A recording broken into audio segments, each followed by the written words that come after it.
ভুল চিকিৎসায় গৃহবধূর মৃত্যুর অভিযোগে আইনি পদক্ষেপ সহ নার্সিংহোম বন্ধের প্রতিবাদে বিক্ষোভ সংগঠিত করে এলাকাবাসী। ঘটনা উত্তর ত্রিপুরা জেলার ধর্মনগর পুর পরিষদ এলাকার দীঘলবাকের তক্ষশিলা নার্সিংহোমের কর্ণধার তথা চিকিৎসক তপন শর্মার ভুল চিকিৎসার কারণে মৃত্যু হয় ওই গৃহবধূ নিরুপমা নাথের বলে অভিযোগ মৃতার পরিবার পরিজনদের।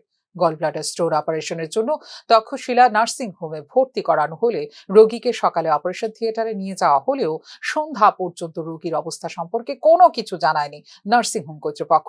অবশেষে রোগীর অবস্থা সম্পর্কে জানতে চাইলে নার্সিং হোমের কর্ণধার তথা চিকিৎসক তপন শর্মা ক্ষিপ্ত হয়ে ওঠেন এবং আত্মীয়দের সঙ্গে দুর্ব্যবহার করেন বলে অভিযোগ পরিজনদের। পরবর্তীতে পুলিশ প্রশাসনের হস্তক্ষেপে নিয়ন্ত্রণে আসে পরিস্থিতি। ঘটনায় একটি মামলা নিয়ে তদন্ত করছে পুলিশ। গালর ট্রিটমেন্টে মারা গেছে, এরকম আগেও হয়েছে একবার ঘটনা। তো এটা নিয়ে আমরা এখানে আইছিলাম, এলাকার বদনামও এরকম ডাক্তারের গালর ট্রিটমেন্টের পেশেন্ট মারা যান, এরকম তো আরও মারবো। হসপিটালে তো মূল ফটকটা বন্ধ আছে, আপনারা কি ডাক্তারকে কোনো কিছু বলেছেন?